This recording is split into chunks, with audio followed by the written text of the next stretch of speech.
हाँ, तो अगर कोई भी आपसे बोलता है डिजाइन कि you have to design T type symmetrical attenuators, so आपको दो पैरामीटर्स वो देगा। कौन कौन सा? एक तो उसका कैरेक्टरिस्टिक रेजिस्टेंस। क्यों देगा कैरेक्टरिस्टिक रेजिस्टेंस? कि वो एटेन्यूएटर आप कहाँ लगा रहे हो, कैसे लाइन में लगा रहे हो, और उस लाइन का कैरेक्टरिस्टिक इक्वेशन, कैरेक्टरिस्टिक रेजिस्टेंस कितना है, राइट? सो ए आपको एक पैरामीटर दिया रहेगा। दूसरा चीज क्या दिया रहेगा कि ए एटेन्यूएशन कितना ऑफर कर रहा है, ठीक है ना? तो मतलब क्या है, एटेन्यूएशन इन डीबी दिया रहेगा या फिर एटेन्यूएशन इन नेपर दिया रहेगा, ठीक है? अगर सपोज करो नेपर में दिया है तो आप डीबी में कन्वर्ट कर दोगे, आपको पता है 8.686 होता है, ठीक है ना? मतलब attenuation in dB equals to attenuation in neper times 8.686, यही हम लोग डिराइव करा था, ठीक है? तो वहां से आपको अटेन्यूएशन इन डीबी पता चल गया, ठीक है? मतलब क्वेश्चन से ही पता चल जाएगा। और अटेन्यूएशन डीबी पता चल गया तो वहां से आपको क्या पता चल जाएगा, एन की वैल्यू पता चल जाएगी, क्योंकि एन सिंपली क्या होता है, 10 to the power alpha dB divided by 20। तो वहां से आपको एन पता चल गया। मतलब क्या है, आपको आर नोट पता हो गया, एन पता हो गया, और based on it you have to find out the values of what, R one R two and R one and R two, right? So हमने डिराइव करा था आपका टी टाइप के लिए और पाई टाइप के लिए। ये आपका टी टाइप के लिए हमारा आर वन का क्या होता है, R naught N minus one upon N plus one, और आर टू की वैल्यू आती है R two two N divided by N square minus one, ठीक है? तो यहाँ से इन दोनों इक्वेशन से you can easily design, you can easily find out the values of the component. आप जो भी कंपोनेंट यूज हो रहा है, रेजिस्टिव कंपोनेंट ही यूज होगा एटेन्यूएटर में। क्यों रेजिस्टिव होगा? क्योंकि रेजिस्टिव कंपोनेंट ही पावर कंज्यूम करता है। आप कोई रिएक्टिव कंपोनेंट नहीं यूज करो, क्योंकि रिएक्टिव कंपोनेंट में आइडियली पावर कंजम्पशन जीरो होता है। सो you can't use in attenuators, right? So you have to just use resistive component, मतलब प्योरली रेजिस्टिव नेटवर्क होगा, ठीक है? तो R1 हो गया हमारा, ऐसे ही R2 हो गया। यहाँ से हम लोगों ने डिजाइन कर लिया ऐसे। आपका दूसरा पैरामीटर्स क्या हो सकता है? अच्छा, एक चीज देखो, जब डिराइव हम कर रहे थे ना, डिराइव कर रहे थे, जैसे हम लोग R1 और R2 निकाल रहे थे, तो देखो हमको दिया क्या हुआ है, n दिया हुआ है, और दूसरा क्या दिया हुआ है, R नॉट दिया हुआ है, ठीक है ना? n एक्चुअली डायरेक्टली नहीं दिया रहेगा, n आपको निकालना होगा, ठीक है? तो n आपने निकाल लोगे एक बार, और दूसरा जब निकालोगे R नॉट, तो अब क्या करोगे, जो भी n आप कैसे फाइंड आउट करते हो वो वाला प्रोसीजर फॉलो करोगे। तो n इस नेटवर्क में, मैं इस नेटवर्क की बात करूंगा टी नेटवर्क में, तो n कैसे आप निकालोगे? सिंपली रेशियो निकालना है आपका, करंट का रेशियो निकालना है। टी नेटवर्क में नॉर्मली हम करंट का रेशियो निकालते हैं, because it's easy to deal with currents in T network, and it's easy to deal with voltages in pi network. ये आपको हमेशा याद रखना है। आप उसमें भी, दोनों में किसी से भी निकाल सकते हो, but it is about complexity. Complexity आपकी बढ़ जाएगी, कैलकुलेशन स्टेप्स बढ़ जाएंगे। So in order to avoid इन चीजों को, हम मतलब रोकने के लिए क्या करते हैं, जो हमारा टफ कैलकुलेशन ना हो, in order to avoid such tough calculations, हम क्या करते हैं, ऐसे ट्रिक्स अपनाते हैं, ठीक है? तो यहाँ से जब आप ये येन के लिए कैलकुलेट करोगे ना, तो जो वैल्यू आएगा उसमें उसमें आप क्या करो, सिंपली कुछ मॉडिफिकेशन करके आप R1 और R2 की वैल्यू निकाल सकते हो, जैसे हम लोगों ने निकाला था, ठीक है? तो इसको प्रैक्टिस करना जरूरी है, ठीक है? मतलब आपको दो पैरामीटर्स दिए रहेंगे, कैरेक्टरिस्टिक रेजिस्टेंस एंड दूसरा अटेन्यूएशन इन डीबी, ठीक है ना? या फिर अटेन्यूएशन इन नेपो। अटेन्यूएशन इन नेपो दिया है तो आप देखो सारे फॉर्मूला याद करने की जरूरत, कुछ फॉर्मूलेज हैं जो आपको याद करने हैं, फॉर एग्जांपल सो दैट कि आप इजीली उसको अप्लाई कर सको। तो आपको एक फॉर्मूला हमेशा याद होना चाहिए कि attenuation in dB equals to 8.686 into times attenuation in neper. ये आपको याद रहेगा। तो मान लो अगर नेपर में भी दिया है तो आप उसमें 8.686 से मल्टीप्लाई कर लोगे तो डीबी में निकल जाएगा, और वंस डीबी में निकल जाएगा तो आपको पता है कि हमको n कैसे निकालना है, 10 to the power alpha dB divided by 20 से आपका n निकल जाएगा। तो n निकल गया, आर नोट आपको पता है, आर नोट तो दिया ही रहेगा लाइन का जो भी रेजिस्टेंस होगा, कैरेक्टरिस्टिक रेजिस्टेंस। तो आप सिंपली R1 और R2 की वैल्यू फाइंड आउट कर सकते हो, ठीक है ना, इस इक्वेशन से। ओके, तो ये हमारा टी टाइप का था। ऐसे ही हमारा पाई टाइप का हम लोग डिराइव किया था। पाई पाई टाइप में भी सेम चीजें हैं, लेकिन it's easy to deal with voltage here, right? तो वोल्टेज के लिए, वोल्टेज के टर्म्स में हमने E S by E R निकाला था, ठीक है ना? तो E S by E R को हम एन से रिप्रेजेंट करेंगे, ओके? और फिर हमारा इसमें जो भी R1 और R2 की वैल्यू आई थी हमारी, इसके बेस्ड ऑन दिस कैलकुलेशंस, तो उसके अकॉर्डिंग हम डिजाइन कर सकते हैं, ठीक है? ऐसे करके देखो, R2 आया था R naught and plus one upon N minus one, and हमारा ऐसे कुछ R1 का आया होगा, यहाँ होगा आई थिंक, हाँ। R1 की वैल्यू आई थी R naught and square minus one upon two N, ठीक है? तो मैंने दिया था क्वेश्चन, बहुत लोगों ने किया है, और आई थिंक सबने सही किया है, ठीक है? तो ये हमारा है तो आज हम लोग क्या करेंगे ना, ये जो दोनों नेटवर्क थे वो कौन से नेटवर्क थे, सिमेट्रिकल नेटवर्क थे, ठीक है, सिमेट्रिकल नेटवर्क। देखो अब एक चीज हम लोगों ने डिजाइन देख लिया, ठीक है ना, अब एनालिसिस का अगर बारी आया, सपोज करो कि अगर आपसे कोई बोलता है कि एनालिसिस, जैसे मान लो आपसे कोई पूछ दे कि एक सिमेट्रिकल, ऐसे बोल दे आपसे सिमेट्रिकल टी पैड दिया हुआ है, वेट पैड लिख रहा हूं मैं,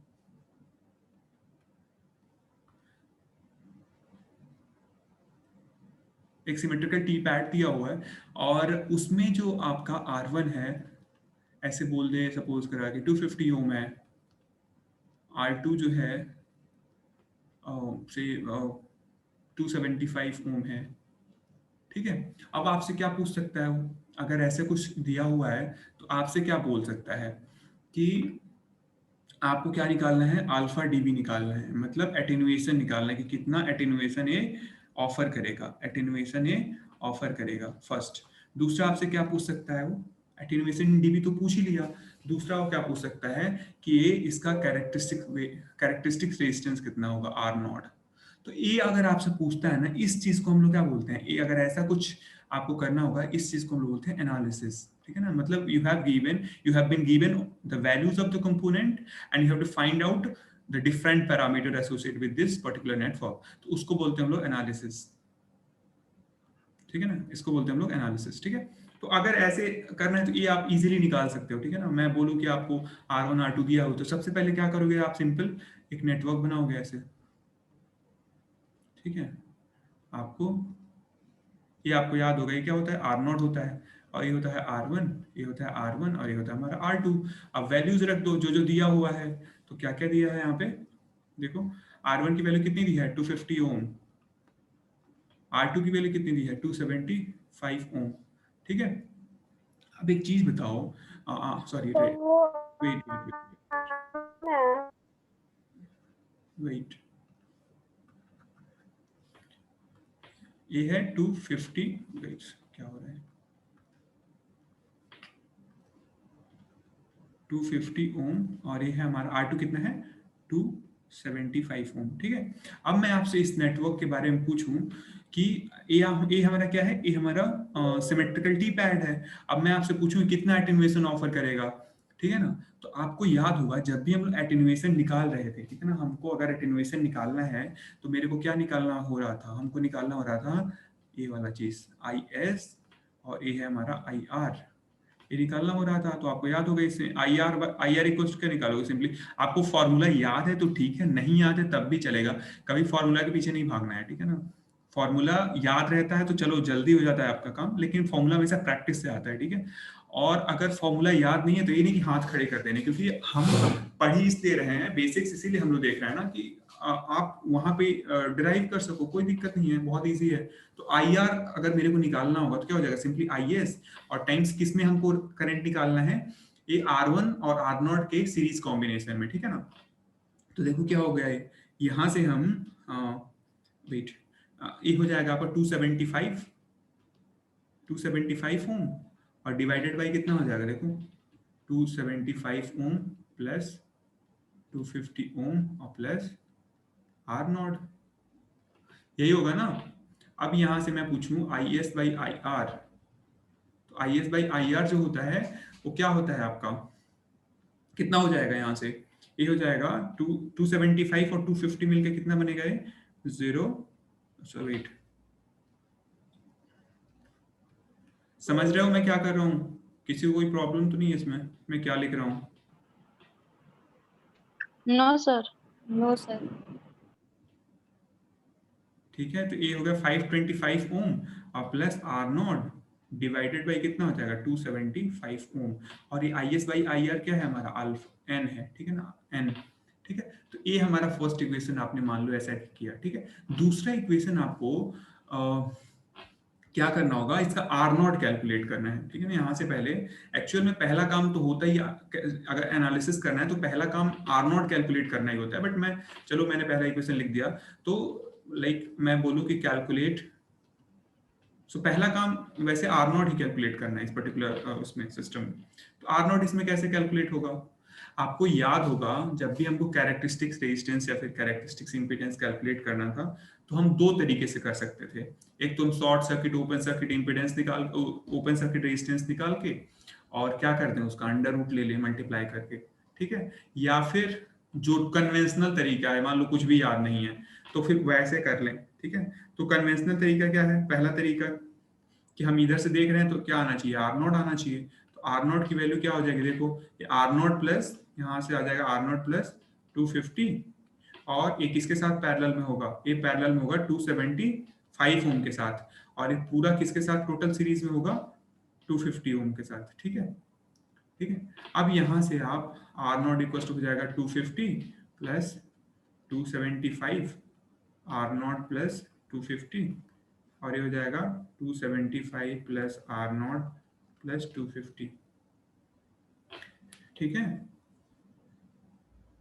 ओके, अब देखो ये सारा हो गया। अब ये ना आप अगर क्रॉस क्रॉस मल्टीप्लीकेशन करके ये करोगे तो ये आपका इक्वेशन का फॉर्म बन जाएगा। फिर उस इक्वेशन को सॉल्व करोगे तो तुम्हारा रूट्स आएगा, उसके बेसिस पे आप आर नॉट निकाल सकते हो। पहला तरीका तो ऐसे है, यहाँ से आप निकाल लो, इक्वेशन फॉर्म होगा और सॉल्व फॉर, यहाँ पे आप इसको सॉल्व कर लो, सॉल्व फॉर आर नॉट। एक तरीका ये है। दूसरा तरीका क्या है, दूसरा तरीका है अगर कंफर्टेबल हो, देखो मैं इस तरीके को बताने के लिए, मतलब बताने से पहले आपको कॉशन कर देना चाह रहा हूं कि आपको, आप कंफर्टेबल हो तब ये करना है। ये देखो पहला वाला मेथड है ना, ये हमेशा काम करेगा, दूसरा वाला काम करेगा नहीं करेगा ये आपकी इफिशियंसी पे डिपेंड कर रहा है, ठीक है ना। क्योंकि गलती कर सकते हो, गलती क्या कर सकते हो, इसलिए मैं पहले ही बता दे रहा हूँ, ठीक है।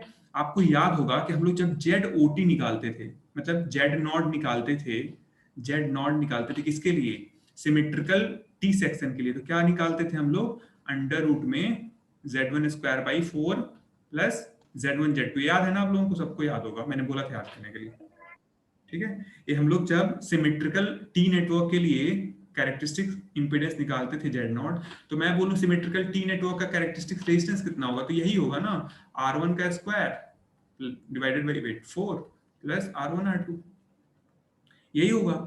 अब एक चीज ध्यान दो, इसको निकालने से पहले आपको क्या करना होगा, आपको याद है जो 250 ओम है क्या है, ये R1/2 की वैल्यू है, समझ में आया। और R2 की वैल्यू तो चलो ठीक है, ये जो है आपका R2 की वैल्यू है, याद है ना, ये Z1/2 होता था ये वाला, आपको याद है, आपको याद आ रहा है ना, ये Z1/2 होता था, R1/2 जो लिखा हूं मैं, ठीक है। तो R1/2 की वैल्यू कितनी होगी, 250 ओम, ये भी क्या है आपका R1/2 है, तो 250 ओम। यहां से मैं आपको अब R1 की वैल्यू जो इसमें प्लग करना है ना, वो कौन सी वैल्यू प्लग करना है, यहां से आप R1 निकालोगे तो R1 की वैल्यू कितनी आ गई, यहाँ से 500 ओम, ठीक है। तो दूसरा तरीका ये है कि आप ये वाला फॉर्मूला ले लो, 500 ओम का square divided by 4 plus R1 की वैल्यू तो 500 आ ही गया, और R2 की वैल्यू कितनी है 275, बस इस इक्वेशन को सॉल्व कर लो, यहां से R नॉट मिल जाएगा। तीसरा तरीका क्या है, समझ में आ रहा है मैं क्या कह रहा हूं, are you getting sir it? Second वाला एक बार और एक्सप्लेन कर दीजिए। Yes sir. ओके, सो मैं क्या कह रहा हूँ, सेकंड वाला फॉर्मूला आपको याद होगा, अगर सिमेट्रिकल टी नेटवर्क का हम लोग डिराइव करा था इसको, मैंने बोला भी था कि you have to just remember it out, it's a very important formula, right. So ये फॉर्मूला अगर आप सपोज करा कि आपको याद है, ठीक है ना, किसी तरीके से ये वाला अंडर रूट में Z1 square by 4 plus Z1 Z2 अगर याद है, तो आपको याद होगा कि सिमेट्रिकल टी नेटवर्क कैसे दिखता था। ये फॉर्मूला कैसे, किस नेटवर्क के लिए था, ये हमारा फॉर्मूला ऐसे कुछ नेटवर्क के लिए था, ठीक है ना। ये हमारा है Z1/2, ये होता था Z1/2 और ये होता था Z2। इसके लिए Z0 कितना होता था, इसमें अगर मैं बोलता ऐसे, हम Z0 कैसे निकालते थे, इसको हम लोग Z0 से टर्मिनेट करते थे और यहाँ पे Z0 निकालते थे, तो Z0 क्या आता था इसका, Z0 आता था अंडर रूट में Z1 square by 4 plus Z1 Z2, यही आता था। अब मैं कह रहा हूँ यही सेम प्रॉब्लम है, देखो यहाँ पे भी तो प्रॉब्लम सेम ही है। मेरे को वेट, मेरे को क्या निकालना है, इस पर्टिकुलर, ये जो सर्किट आपको दिख रहा है ये वाला,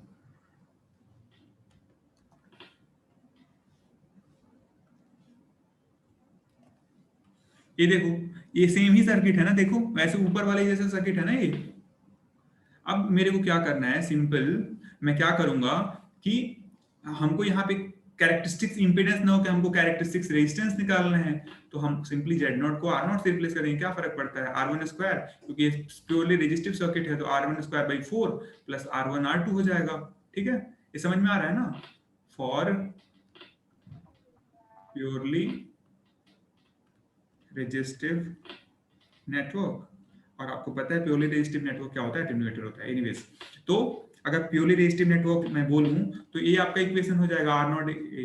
अब लेकिन आपको ये पता था जब हम लोग इक्वेशन निकाल रहे थे तो हम लोगों ने इस आर्म का, इसको बोलते हैं हम लोग सीरीज आर्म, ठीक है ना, इस सीरीज आर्म बोलते हैं, और इस वाले इंपेडेंस को बोलते हैं हम लोग शंट आर्म, ठीक है ना, शंट में लगा हुआ है, ठीक है ना, और इस सीरीज में लगा हुआ है। तो Z1/2 होता था इसकी वैल्यू, ठीक है ना।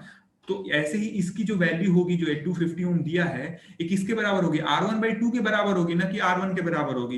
ये नहीं कि खुश होके कि याद है फॉर्मूला R1 = 250 रख दिया और सब गड़बड़, ठीक है ना। इसीलिए मैं आपको सारे बता रहा हूँ, सारे केसेस, सो दैट कि यू कैन मतलब you can make yourself comfortable, right. तो यहाँ से आप सिंपल निकाल लोगे, यहाँ से इस इक्वेशन में प्लग कर दो, R1 यहाँ से क्या आ जाएगा, आपको पता है R1/2 कितना दिया हुआ है, 250 ओम दिया हुआ है, ठीक है ना। यहाँ पे इस कॉन्फ़िगरेशन में R1/2 की वैल्यू 250 ओम की हुई, तो R1 यहाँ से कितना आ जाएगा, यहाँ से आ जाएगा 500। 500, ठीक है। अच्छा, एक एक कंफ्यूजन ही हो सकता है कि अगर मान लो, देखो कंफ्यूजन क्या हो सकता है, ये भी हम केसेस आपको बता दे रहे हैं। जैसे इसमें देखो दिया हुआ है सिमेट्रिकल टी नेटवर्क में R1 और R2। अब एक चीज ध्यान दो कि मैं इसमें R1 लिखा हूं 250 ओम और यहाँ बोल रहा हूँ R1 250, तो ये जो R1 मैं अभी निकाल रहा हूँ ना, इसको R1 ना लिख के आप R1 डैश लिखो, क्योंकि दोनों को अलग करना है मेरे को। क्योंकि जो हम लोगों ने T network, symmetrical T network देखा था, उसमें हमने क्या एजम्पशन लेके चला था, R1 लेके चला था। लेकिन अगर मेरे को फॉर्मूला इंप्लीमेंट करना है, कौन सा वाला, जो हम लोग सिमेट्रिकल टी नेटवर्क वाला फॉर्मूला इंप्लीमेंट करना है, तो उसमें कुछ हमको इस टाइप का कॉन्फ़िगरेशन चाहिए, मतलब Z1/2 वाला केस चाहिए। तो दोनों को डिस्टिंग्विश, क्योंकि दो एक एक मतलब मैं R1 की वैल्यू ऐसा तो कर नहीं सकता 250 ओम भी कर दूं और फिर 500 ओम भी कर दूं, ऐसा तो कर नहीं सकता। तो इसी को अलग करने के लिए मैं R1 डैश लिखूंगा, ना कि R1 लिखूंगा। I hope you are getting my point, right. So R1 dash ऐसे करके मैं लिख दिया, ठीक है। अगेन, अगर कंफ्यूजन होता है तो सिंपल सी चीज, क्या सिंपल सी चीज, कि पहला वाला मेथड फॉलो करो, ठीक है। अगर तुम बहुत अच्छे से कंफर्टेबल हो तो दूसरा वाला मेथड हमेशा काम करेगा, जल्दी से हो जाएगा, ठीक है ना। बस उसमें रिस्क है, समझ में नहीं आया है, अगर प्रैक्टिस पहले से नहीं है तो गलती के चांसेस हैं इसमें, ठीक है। थर्ड मेथड बता रहा हूँ, देखो थर्ड, आपको एक और चीज याद होगा कि अगर कोई भी हम ऐसे मान लो कंट्रोल, अगर ये नेटवर्क है, अगर मेरे को आर नॉट यहाँ से या फिर जेड नॉट कैलकुलेट करना है इस पर्टिकुलर नेटवर्क का, ठीक है ना, मैं अभी इसकी वैल्यू हटा दे रहा हूँ, जो जो हमने लिखा था, वेट, पहले वाला ही हम लिख दे रहे हैं इसको, R1 की वैल्यू ये है, ठीक है, ठीक है। अब देखो, अब मेरे को, अगर आपको याद हो रहा होगा कि अगर हम लोग जेड नॉट कैलकुलेट करते थे तो क्या होता था, हमेशा हमेशा होता था ZOC, मतलब open circuit impedance times short circuit impedance, तो दोनों का अंडर रूट ले लेते थे, तो हमारा जेड नॉट निकल जाता था, ठीक है। अब इस केस में अगर मेरे को आर नॉट निकालना है तो मैं क्या करूंगा, देखो सिंपली ROC निकालूंगा और टाइम्स RSC निकालूंगा, मतलब ओपन सर्किट पहले कर दूंगा। तो इस नेटवर्क को पहले ओपन सर्किट करो जल्दी से, क्या हो जाएगा, वेट, कंट्रोल कंट्रोल P, देखो इसको मैं ओपन सर्किट कर रहा हूं, तो ओपन सर्किट का मतलब ये वाला चीज गायब, हम आउटपुट को ओपन कर रहे हैं, वेट,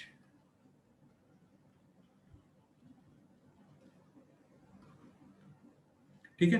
अब मैंने ओपन कर दिया यहाँ पे, अब मेरे को क्या कैलकुलेट करना है, देखो यहाँ पे मैंने ओपन सर्किट कर दिया, अब यहाँ से मैं जो भी कैलकुलेट करूंगा क्या आएगा, ZOC आएगा। अब यहाँ से ZOC की वैल्यू क्या आएगी, सिंपली देखो ये ओपन हो गया, तो इधर तो कोई करंट फ्लो नहीं होगी इस साइड में, ये 250 ओम में कोई, क्योंकि हवा में है लटका हुआ, तो कोई करंट नहीं फ्लो होगी, सारा का सारा करंट इधर से ही फ्लो हो जाएगी, ठीक है। तो दोनों कितने आ जाए सीरीज में, तो 250 और प्लस 275, तो कितना हो जाएगा, 5 7 और 5 12, और ये हो जाएगा 525 ओम। तो ZOC निकल गया। ऐसे ही हमको ZSC कैलकुलेट करना है, ZSC हम क्या करेंगे, देखो वेट, हमको ZSC, ये समझ में आ रहा है मैं ZOC कैसे कैलकुलेट करा, यस सर।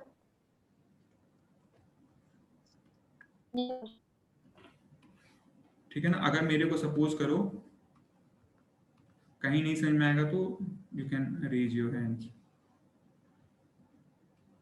ठीक है। अब मेरे को सपोज करो जेड एस सी कैलकुलेट करना है, इधर से क्या कैलकुलेट करना है, जेड एस सी। तो मैं क्या करूंगा, इसको सॉर्ट कर दूंगा यहाँ पे। अब जब मैं सॉर्ट करूंगा तो जेड एस सी की वैल्यू कितनी हो जाएगी, देखो 250 प्लस, वेट सॉरी, हाँ 250 सीरीज में है, इसको रुक जाओ, क्या हो जाएगा 250 ओम प्लस सीरीज में है, और इन दोनों का कॉम्बिनेशन 250 पैरेलल 250 ओम, और पैरेलल कितना 275 ओम। इसको सॉल्व कर लो, यहाँ से हमारा क्या निकल जाएगा, जेड एस सी निकल जाएगा। और ठीक है ना, जेड एस सी रादर, इसको हम लोग ना जेड एस सी को आप क्या लिखोगे, आर एस सी लिखो, वेट, इसको आप आर एस सी लिखो तो ज्यादा सही रहेगा, क्योंकि ये प्योरली रजिस्टिव नेटवर्क है। इसको भी वेट, इसको आप आर एस सी लिखो, ठीक है ना। आर एस सी यहाँ से आ गया, यहाँ से भी इसको आर एस सी से रिप्लेस कर देना, ज़्यादा अच्छा रहेगा। ठीक है, इसको भी सॉरी, ये आर ओ सी है और ये आर एस सी है। ठीक है, यहाँ से आपका आर एस सी निकल जाएगा, और आप सिंपली आर नॉट कैसे निकलेगा, अंडर रूट में R S C times R O C. आवाज आ रही है मेरी? Yes, sir. Yes, sir.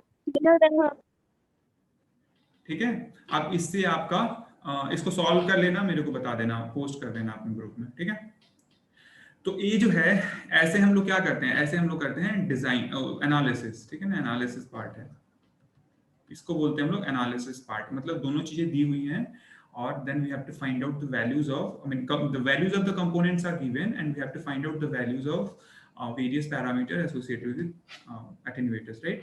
सो अब हम लोग चलते हैं जल्दी से पाई नेटवर्क उस पे, एल टाइप अटेन्यूएटर पे, एल टाइप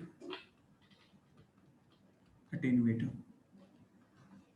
अब एल टाइप अटेन्यूएटर दिखेगा कैसे, हम लोग पास 7 मिनट है ना, चलो कोई नहीं, हो जाएगा।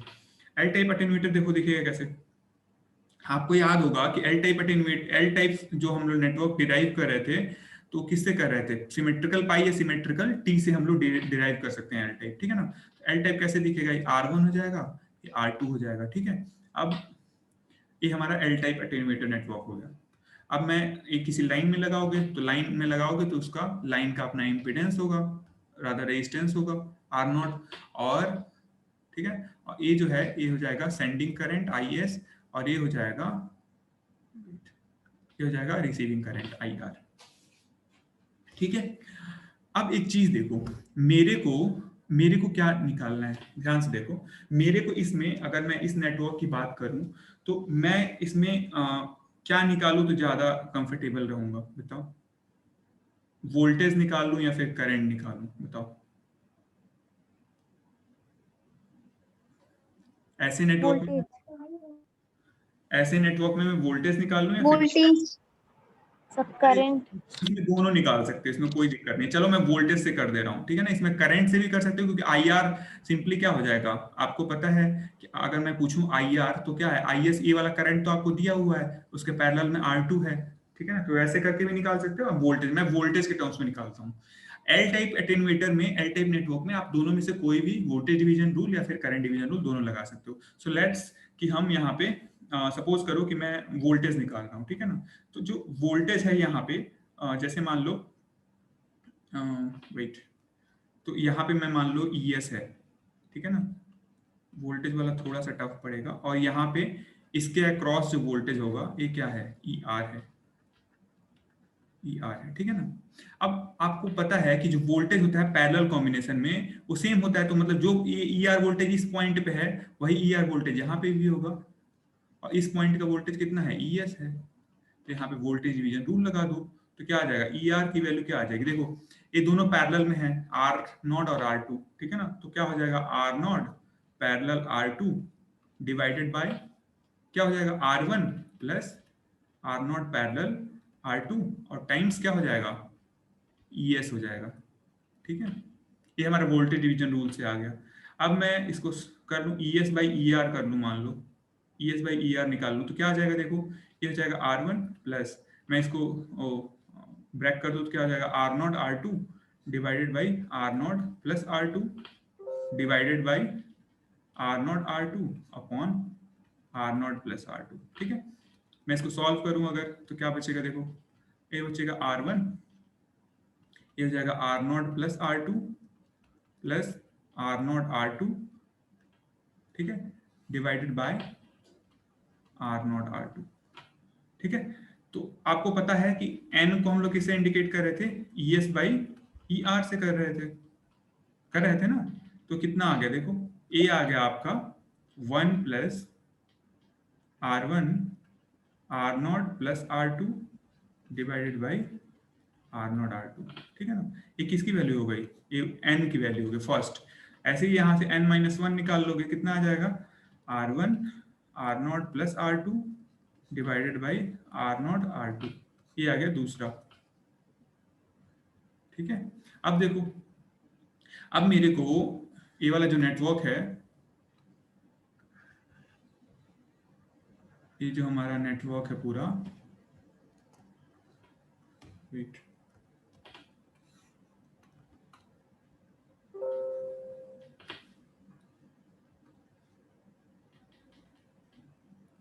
ये हमारा नेटवर्क है। यहां से मैं अगर मेरे को सपोज करो R0 कैलकुलेट करना है, तो R0 कैसे, मैं इस साइड से देखूंगा, R0 ये हमारा R0 है, ठीक है ना, इस साइड से देखूंगा। तो R0 कैसे आएगा, हमारा n-1 और n, R0 कैसे आएगा देखो, R0 के लिए क्या करना होगा कि जो R0 होगा वो क्या होगा, R0 पैरेलल में R2 और सीरीज कॉम्बिनेशन में क्या है इसके, R1 है, ठीक है। कहीं पे अगर नहीं समझ में आएगा तो रोक देना मेरे को, ठीक है। अब देखो, मैं इसको अगर सॉल्व करना चाहूं तो क्या हो जाएगा देखो, R0 equals to R1 plus, ठीक है। अब देखो ये जो इसको, अच्छा चलो इसको मैं लिखना चाहूँ, क्या लिख सकता हूँ देखो, R0 R2 upon R0 plus R2 लिख सकता हूँ ना इस पूरे को। अब देखो R0 इक्वल्स टू क्या आ जाएगा, R1 प्लस, अब ई वाला इक्वेशन ध्यान से देखो, सेकंड वाला इक्वेशन देखो, फ्रॉम, यहां मैं लिख दूं फ्रॉम इक्वेशन 2, जो n-1 है वो क्या है, R1 times R0 plus R2 divided by R0 R2। अब मैं यहां से आपसे बोलूं कि R0 R2 divided by R0 plus R2 कितना होगा, तो क्या हो जाएगा देखो, अगर मैं इससे बोलूं आपसे तो क्या हो जाएगा, सिंपली R1 अपॉन n-1 हो जाएगा, ठीक है ना। ये चीज आपको, हमको यहाँ इक्वेशन 2 से मिल जाएगा। अब मैं ये वैल्यू यहाँ पे प्लग कर दूं, ये वाली वैल्यू मैं यहाँ पे प्लग कर देता हूँ, तो क्या आ जाएगा देखो, ये आ जाएगा R1 अपॉन n-1। अब इसको सॉल्व कर लेते हैं, इसको सॉल्व करेंगे तो क्या आ जाएगा देखो, इधर जाएगा ये R0 n-1 equals to n-1 times R1 plus R1, ठीक है। अब देखो यहाँ से ये हो जाएगा n R1 minus R1 plus R1, R1 से R1 कैंसिल हो जाएगा, यहाँ से आपको आ गया R1 की वैल्यू क्या आ गई, R1 की वैल्यू आ जाएगी R0 n-1 time divided by n।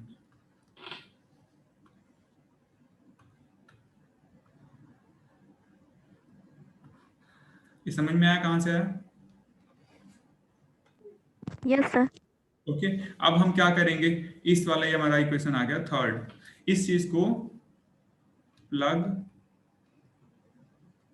3 in equation what, equation suppose करा 2, ठीक है ना। तो आपको क्या आ जाएगा देखो, n-1 इक्वल्स टू, ये क्या है तुम्हारा इक्वेशन उसमें, वेट, हाँ, n-1 इक्वल्स टू R1 है, तो R1 के यहाँ पे लिखूंगा R0 n-1 divided by n, और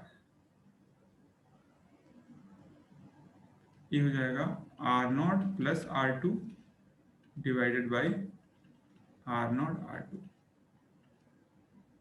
ठीक है। यहां से अब इसको आप सॉल्व कर लो R2 के लिए, ठीक है। मैं अगर इसमें कुछ कैंसिल वगैरह हो रहा है, देखो n-1 दोनों तरफ है ना कॉमन, तो कैंसिल हो जाएगा, तो ये हो जाएगा आपका 1 equals to R0 divided by n, ये हो जाएगा R0 plus R2 divided by R0